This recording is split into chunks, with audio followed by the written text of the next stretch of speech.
1, 2, 3, 4. Screen time, screen time, screen time, screen time. It's my screen time too. Screen time, screen time, screen time. Hello and welcome to It's My Screen Time Too, the podcast where two moms review the best and worst in children's programming, from Netflix reboots and YouTube shorts to Disney classics and Pixar blockbusters.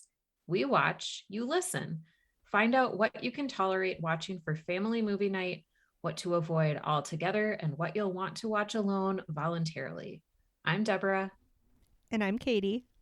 And I have 3 kids. Tony is 12 and Libby and Nate are 8. And I have 2 kids. Jay is 6 and Kenny is 3. They're pretty adorable, aren't they? They sure are. We like to start every episode with a quick story about how awesome or occasionally awful our kids are, because in addition to being witty and incisive pop culture consumers, we're moms too. So, Deborah, what have your kids been up to this week? Okay. First quarter of school is over and Tony got all A's his first quarter of middle school. That's awesome. Yeah, he's really proud of himself. And I think that is awesome. And Libby and Nate are getting vaccinated tonight. That's so excited because Jay just did this afternoon too. Yay for vaccines for children. Hooray. It's been so long. Now For we Kenny. just have to wait for Kenny. Yeah. Have your kids done anything adorable besides getting shots this week? I'm not sure if this is going to come across on a podcast, but we are currently working on the difference between the pointer finger and thumbkin with Kenny right now. Jay's got it. He's mastering it. But right now, when Kenny wants to tell you that something is really good, instead of giving you a thumbs up, he just points his pointer finger up. That's And cute. I love seeing it because I feel like he's either saying it's number 1, like he's a really enthusiastic sports fan, or because sometimes he waggles it a little, like he's going to make a really intelligent point. Like, excuse me, madam, I have something to say about this thing that I enjoy. It's just really cute. And one of those things that will obviously go away as soon as he masters the difference. So I'm enjoying it while I can. Nice. That's very adorable. Be sure to take a little video of him before he learns thumbkin. Thumbs up. All right, screen time in the news. Let's do it. So today we are discussing an October 27th New York Times opinion piece by Jessica Grose titled "In Defense of Inappropriate Kid Movies." Guys, you know I love an article that reinforces my own opinions. I'm a big fan of Jess Grose's writing. I've been reading her stuff for a long time, so I was excited to talk about this on the podcast. So she confesses to allowing her 7 and 3-year-olds to watch classic films from her youth, like Ferris Bueller, Indiana Jones, and the 1991 Addams Family movie during like the hardest part of the pandemic. And she says that she noticed that her daughter had more questions and opinions about the older movies than she does about modern movies that are supposedly more age appropriate. She wonders whether we've sanded off what she calls the spiky edges to our kids' detriment. She summarizes Bruno Bettelheim's 1970s classic, The Uses of Enchantment, The Meaning and Importance of Fairy Tales, and writes, quote, Bettelheim posits that the softening of classic fairy tales removed their value for children. The world is not a sunny place, and art that reflects only sunny outcomes does not help children deal with their own dark and rude impulses, which are universal. I found that to be really interesting and compelling. She goes on to talk about how kids face a glut of content made just for them, and parents that are also more involved in policing that content, leading to overtly moralistic or educational fare that parents feel is better for their kids but isn't necessarily more appealing to the kids themselves. What did you think of this article, Deborah? I totally appreciate her argument. I also like Jessica Grose a lot, and I always try to read her parenting columns. I'm not sure that I agree that she's like overgeneralizing and saying that like all movies now are totally saccharine and moralistic. And I don't agree with that. I feel like we've watched enough kid movies to know that some of them are legitimately scary and have some spiky edges and provoke deep thoughts in our children's brains. What did you think? I thought it was really interesting that the two examples of modern movies she cites are the most recent Addams Family cartoon Mm-hmm. and the movie Shrek, which has like a whole host of other problems with it, namely that it's just bad and unfunny. So they were just like interesting choices to use to make this argument. And Shrek is like 20 years old. It's not Yes, really a modern yes. movie. Um this is funny because part of her point is that parents should maybe take a step back from policing what their children are watching. But one of my first thoughts after reading this was, I wonder if I can find some sort of listicle of borderline appropriate movies to watch with my kids. Because I feel like so often when we step outside of like the approved kids movie category, we step Mm-hmm. towards things that to my mind are too violent. Like, and Mm-hmm. that is the thing that I feel like I'm comfortable controlling that for my kids. Like, I don't necessarily feel like I am depriving them of any spiky edges by not showing them very violent content. So, like, too often it'll be like Marvel movies, and I'm just uncomfortable with that. And when I try to think of what would be the like Ferris Bueller Indiana Jones equivalents in like my film watching past that I would ever show my kids, I'm just coming up with a big old goose egg. Like I can't think of anything. Mm-hmm. Yeah, we for a long time had to like filter out stuff that was too scary because Tony especially does not care for scary content, but we've pushed it a little bit over the years and now like if he gets upset when something is scary, like he can talk himself down and he's learned like there is a formula to every plot of a Mm-hmm. movie and Mm-hmm. it's just part of the storytelling arc and like there is going to be a denouement and like he is soothed by that if things get a little too scary. So yeah, but violent stuff I definitely like to keep that filtered out with gore, that kind of stuff. Yeah. And mostly because I don't even like to watch that kind of content. Mm-hmm. Yeah. All right. And we are watching Apollo 13 with our kids, which I posted on our social media, but they're like surprisingly invested. I saw that. And didn't you write that you have also watched The Martian with your kids? We've watched The Martian with them a lot, but I think we Okay. phased that in when like Kenny was maybe a baby and Jay was too young to really know what was going on. So I Mm-hmm. feel like this is the first one where both of them are like into the plot and like tense about what's going on. Okay. Do you watch a little bit at a time or do you watch the whole thing? Because The Martian is long. Yeah, The Martian has probably been done in installments. I think we could probably Okay. knock out Apollo 13 in 2 nights. Mm-hmm. I have not watched either one of those with my kids, and I think they would both like both of them for sure.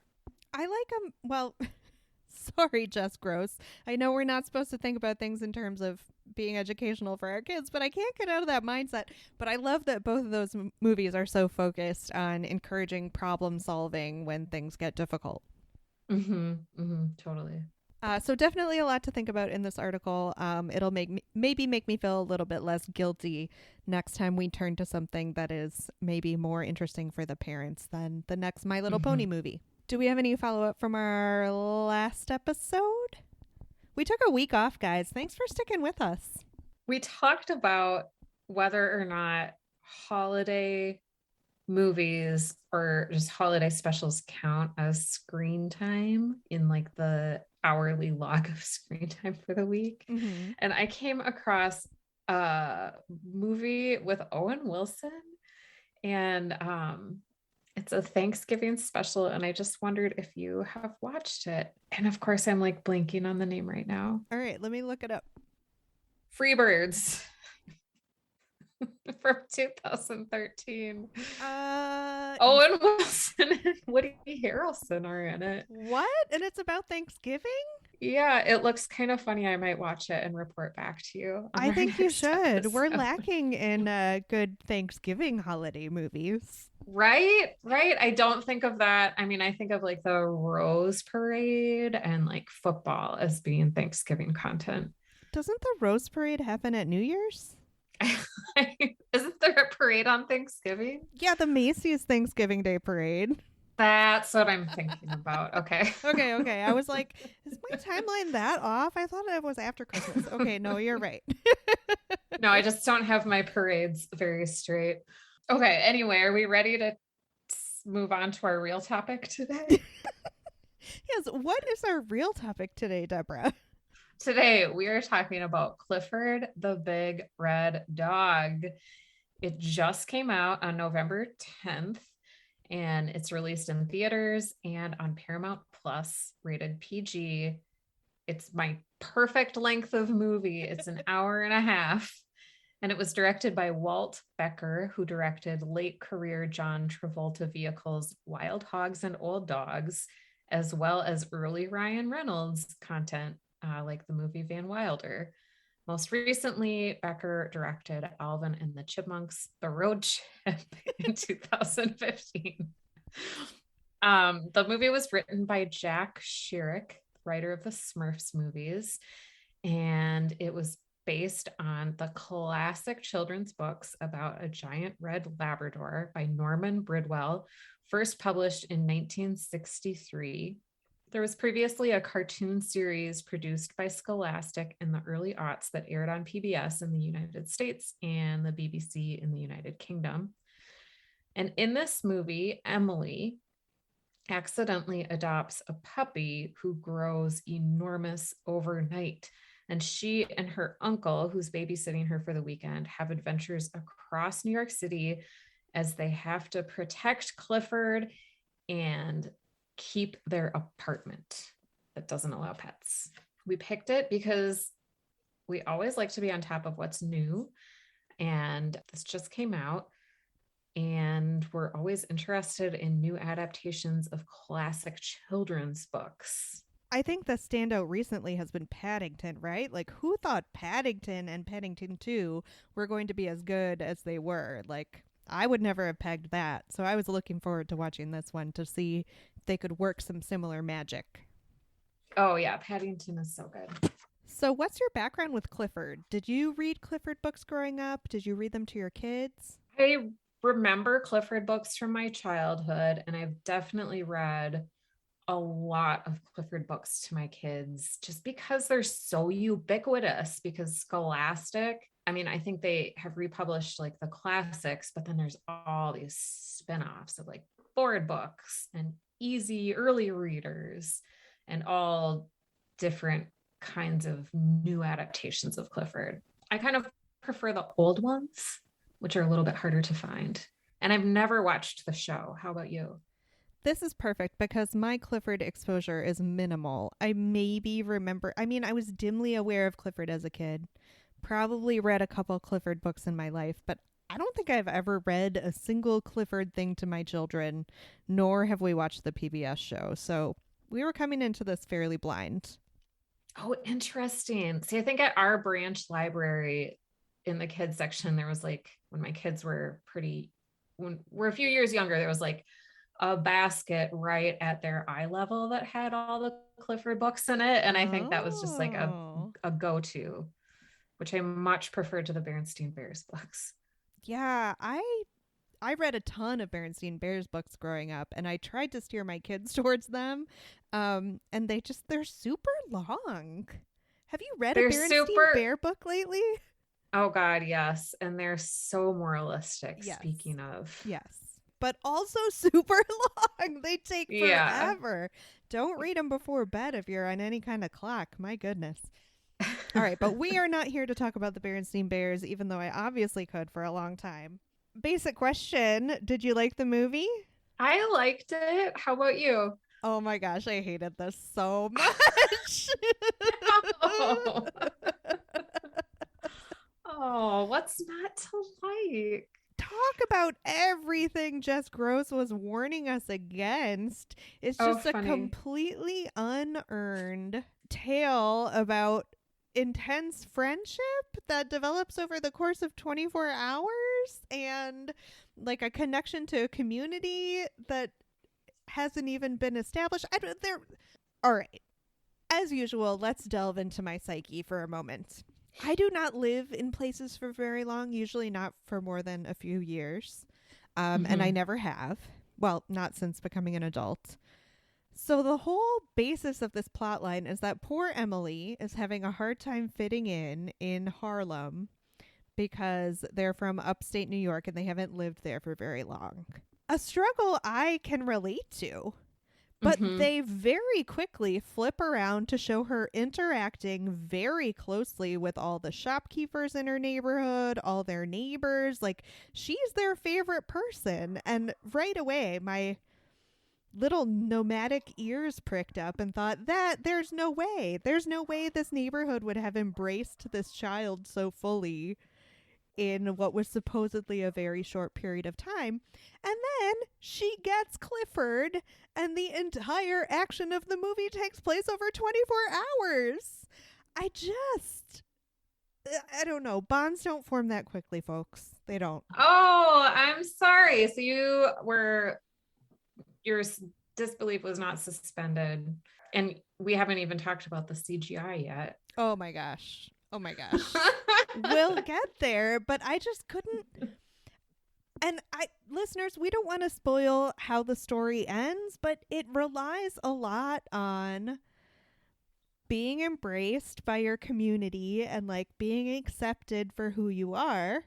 That's a central tenet of Clifford. I mean, he's a huge red dog. And it was just completely unearned. Like the ending speech just came out of nowhere. I talk about slapping on a morality tale to a story that didn't earn it. Yeah, yeah. But tell me what you did like. Well, I did. I always liked when I was a kid the movies where the parents were away and something happened while the parents were gone and the kids had to solve it. And it was always like high stakes circumstances, Mm-hmm. like Adventures in Babysitting, that type of movie. I liked the premise of this. Like, Emily Elizabeth's uncle is just like can't get his life together, and he's the one in charge of her, and he lets her go into the pet tent. And I also liked like the magical element of Mr. Bridwell and all the exotic creatures. I don't know. I got very invested in the story. I wasn't really looking at whether or not it was a realistic premise like I you mean, it are. is about a giant red dog, so I can see how maybe you would go into it with your belief already suspended. There were some things though that I didn't care for that were just too stereotypical, like the mean girls at the private school that Emily is going to. They call her food stamp. And just like that part is like beaten over our heads that like they have more money than she does and they're not nice. But then it's never really. I mean, it's addressed a little bit, but it's never really tied up. Because in a lot of other kids' movies, that would be the central conflict. Mm-hmm. Yeah, that's just one obstacle that Emily has to get over. There is a funny scene though where she like brings a giant bag of aluminum cans to school for a fundraiser, and all the kids are like, "Oh, my mom just wrote a check." So think about a few different ways this could have gone, right?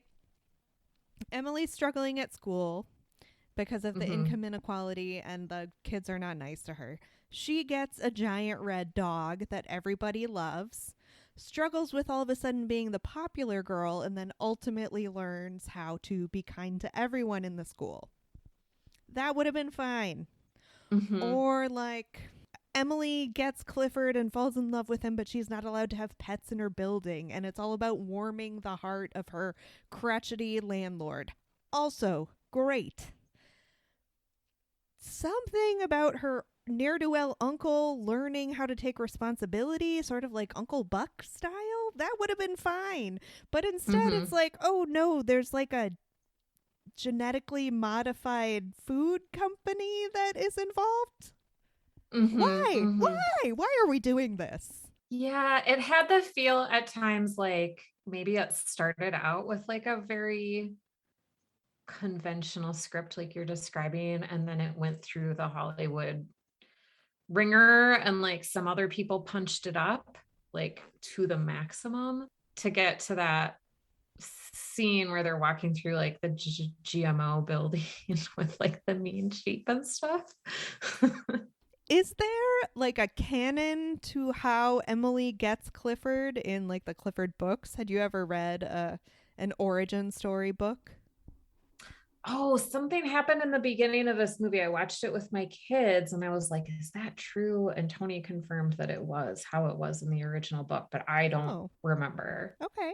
Did you get the same feeling you get from like a classic Clifford book when watching this movie? Like, was it satisfying in that way? It was a lot more stressful because I feel like in the Clifford books, Clifford's size is addressed, but he's never like wrecking an entire apartment like he did Emily's house, or like almost eating another dog. Yeah. Or like sneezing and covering somebody head to toe in dog goo.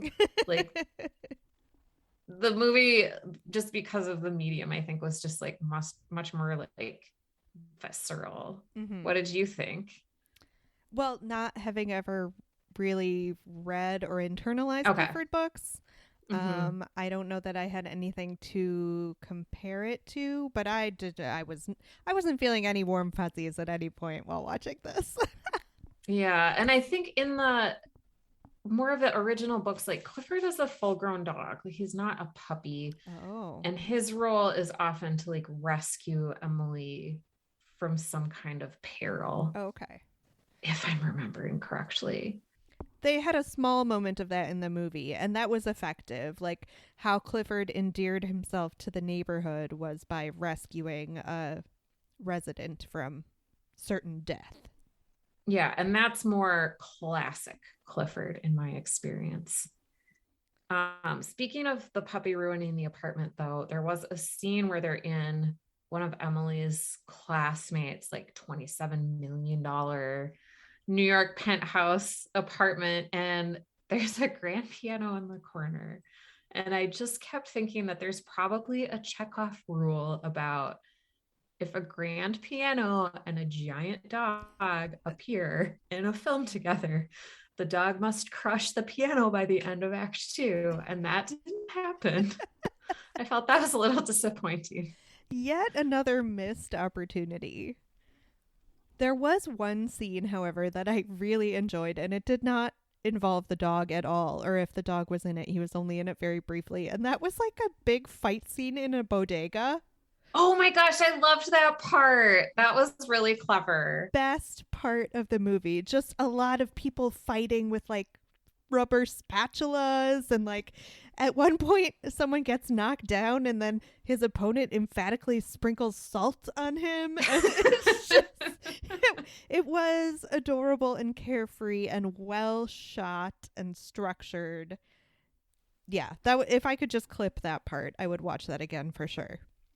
That was really good, even from the very beginning, because like the good guys are blocking the door with all this stuff, and then the bad guys like open the door and like they've blocked it, but the door opens the other way, so then the bad guys just like walk right over their obstacle, and like from there it just got funnier and funnier. And it was just taking advantage of like the close space and the shelves full of like random things that you would find to fight with in that situation. It was, for me, the standout highlight of the movie for sure. Yeah, I liked that a lot. So let's talk about our cast. We had Darby Camp of Big Little Lies playing Emily Elizabeth. And we had Jack Whitehall playing her uncle, Jack Whitehall, who we saw most recently in the Jungle Cruise movie. And we really liked him there, didn't we? I loved him there. I think that's partly why I liked this movie so much, because you get a lot of Jack Whitehall and he's very charming, very endearing, has a great screen presence. I must know, is he British? I don't know. I didn't look that up. I assumed he was based on the Jungle Cruise. And they do a weird thing in this movie where he has an American accent, but his sister, Emily's mother, has an English accent. And I was just like, why? If he's Right. British, like, why doesn't he do an accent so this can be consistent? But, that was just one of the tinier nits I had to pick. Yes, I really was just tickled to see Horatio Sands, one of my all-time favorite SNL cast members. And like he was one of the bodega owners. And I recognized him, but it had been so long. It took me a while to place him, but he was very good. It randomly took me a while to place John Cleese. I was like, is that Mr. Feeney? Who is that? But no, John Cleese played the mysterious Mr. Bridwell who gifts Emily Clifford and sets off all of the events of this extremely strange movie. And then Kenan Thompson, another one of my SNL favorites, plays the pretty incompetent vet. Underused, I thought. That was funny. Rosie Perez is in it. Also underused. A lot of people Yes. wanted to be involved with this movie, possibly because a lot of people have fond feelings towards Clifford, the franchise. But yikes, guys. I thought the casting was really good. I really fell for a lot of the characters, especially the rapport between Emily and her uncle. That was cute. Yeah, they were very cute. Oh, and I just remembered, wasn't she in the Christmas Chronicles movies? Oh, okay. And we liked her in that too. All right, let's get to it. Because I have some thoughts on this, and I'm interested to hear what you thought of the CGI. I was willing to suspend my disbelief. In the very beginning, Clifford looks like a real puppy. So much that I thought they had done a trick with the camera, like to film a real puppy and then color it in red. But it was probably just animated from the very beginning. This is so funny because I had the exact opposite reaction. I was on board with Clifford when he was a big dog, but I thought they really whiffed the animation when he was a puppy. Oh, okay. And like everything looked wrong to me. It always looked really artificial in front of the backgrounds. And I asked Kevin about it while we were watching, and he's like, well, it could be because it was filmed in Ultra HD and we're only watching it in blah-de-blah, refresh rate, blah-de-blah-de-blah. I don't understand. So maybe you had a better viewing experience than I did. I don't know. I don't know. I might not have been, I probably wasn't being as observant. It's Maybe. It's always tricky when one of the main characters isn't really there. How do you think the actors did in interacting with Clifford? I don't know what kind of magic they do in Hollywood studios to get that effect. Like, is somebody standing there where the dog is acting like a dog? I don't know, but I thought it seemed realistic the way that they interacted with Clifford. Yeah, I was pretty on board with it once Clifford got to be his big size. And I'm sure like that would be where they focused their talents. That was the bulk of the movie. And maybe just they weren't quite as concerned with people thinking things did not look right when he was little. Yeah. One major issue I had with the plot is that they can tell Clifford to sit and he just sits, and he's like A brand new puppy. Yeah, like a 10-week-old puppy. And I have a dog that has yet to learn how to sit. Deborah, you clearly just don't love Coco enough. Because she's normal size and she doesn't know how to sit yet. I'm a failure. That is kind of an unrealistic expectation to put on kids. Like if you just love your pet enough, they'll be giant. Right. Just one more thought on like the plot and the look of the movie, what did you think of the OJ style news channel coverage of the chase scene? So they show like Clifford bounding down the highway. It was very like reminiscent of the white Bronco driving across Los Angeles. I must have been wearing my mom hat and not my elder millennial hat when I was watching that, because my thought was, whoa, Clifford can go faster than cars. And that little girl is riding on him with no safety restraints, not even a helmet. So that is what stressed me out about the chase scene. Well, do you have any other thoughts on Clifford before we move on to our evergreens? So does the uncle's housing situation ever get solved? Over the end credits, they imply that he got a job. So I assume that means that he found somewhere to live now that he is employed. Okay. Well, that's good. So should we move on to our evergreen questions? Let's do it. What adult movie or show does this compare to? I tried to think of the most recent example of a grown-up movie that I just watched and kind of like mentally throw up my hands to say, what am I even seeing here? What is happening? Where is logic? Mm-hmm. So I thought Jupiter Ascending. Did you ever see that movie? No, I haven't seen that. It's a sci-fi movie, and I'm trying to remember if it's a Wachowski siblings project or not. It might not be, but it's like Mila Kunis and Channing Tatum, and he's like some sort of wolf man, but it takes place in space. And then Eddie Redmayne is there like cackling about his space motives, and it was just a big old piece of weird and a big piece of what? And I kind of felt the same way about this movie. But you know what? Now that I'm talking about it, I feel like I'm selling Jupiter Ascending short because it was kind of weird and what in a good way. And I did not feel that way about Clifford. Mm-hmm. How about you? What did you compare it to? I thought of a few things, some really old ones like Little Shop of Horrors and then Gremlins, where there's like a non-human character who is not doing what it's supposed to be doing. Right. I like that you picked up on ones where the non-humans have like evil intent. What if we did like evil Clifford? That would be very terrifying. Very terrifying. Were you able to cast the gritty HBO reboot? Well, I had the Jungle Cruise on the brain because of Jack Whitehall, so I thought it would be fun to do like Emily Blunt, and if we could shoehorn The Rock in there somewhere, I'm sure that would up the charming factor and maybe annoy me less. But that's as far as I got. How about you?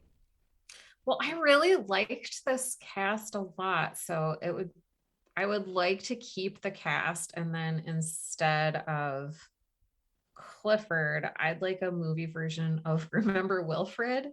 Oh, yes. The show with Elijah Wood. I used to talk about that all the time.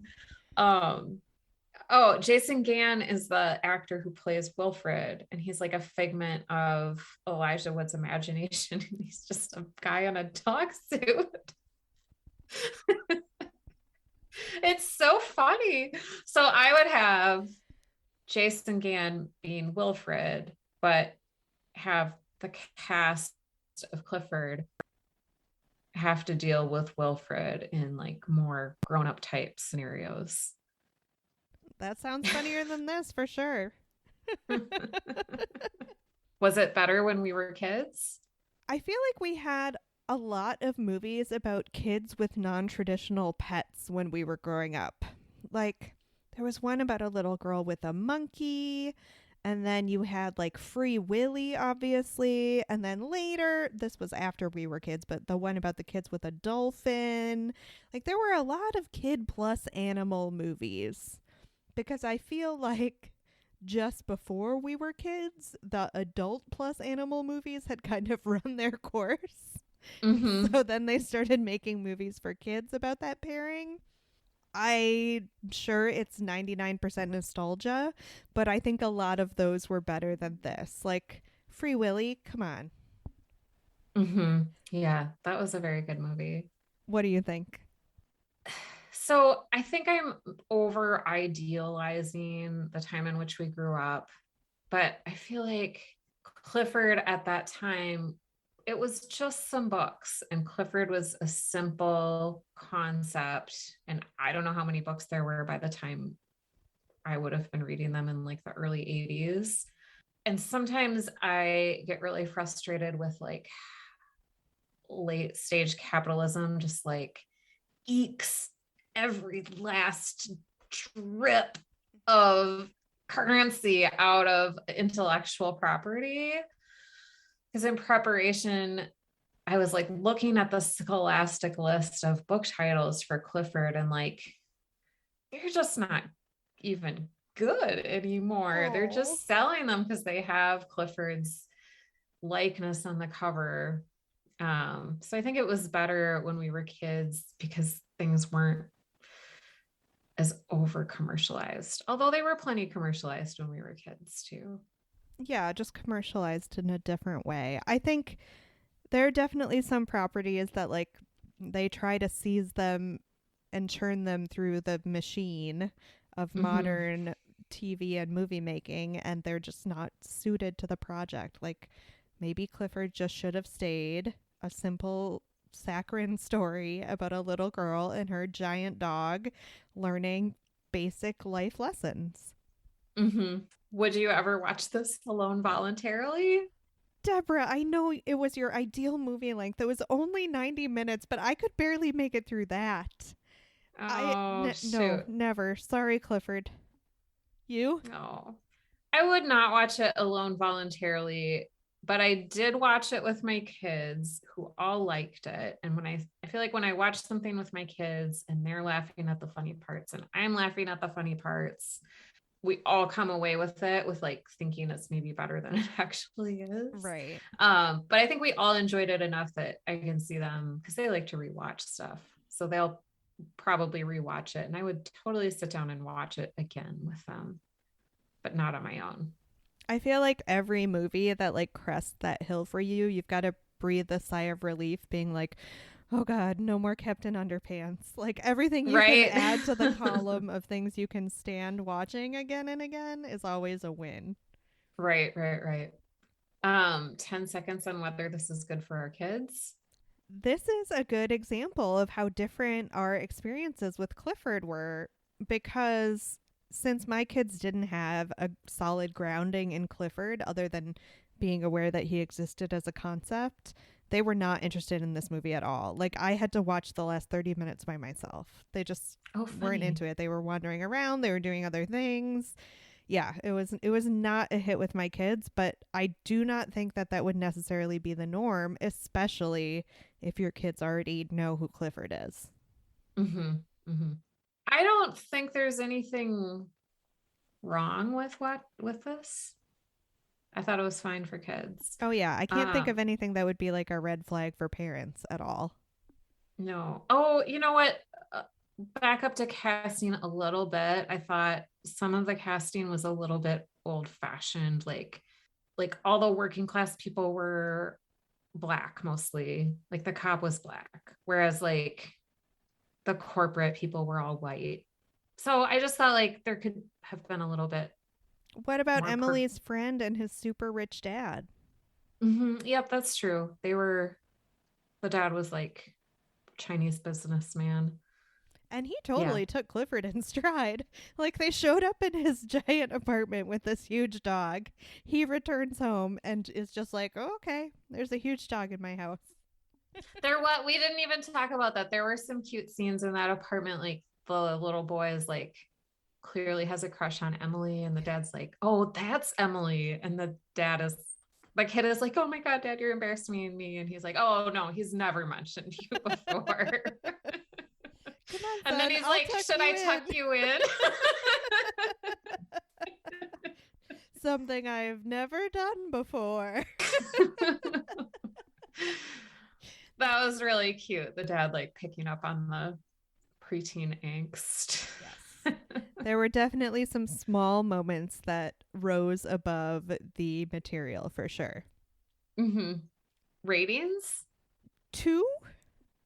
Oh, I'm going to give it a 4. Oh, you're so nice. Well, listeners, make of our extremely divided opinion what you will. Thank you so much for listening to this episode of It's My Screen Time Too. Please rate and review us on Apple Podcasts or your podcast platform of choice. You can check our website at myscreentime2.com or find us on pretty much all the socials, Facebook, Instagram, Twitter, or even Gmail at myscreentime2. Send us your show or movie suggestions, article recommendations, or general comments about the show. Our theme music was composed and performed by Deborah and her adorable children, and our podcast is produced by me, Katie. Tune in next time for more real talk about the movies and TV beloved by kids and tolerated by parents. Bye. Bye. Screen time.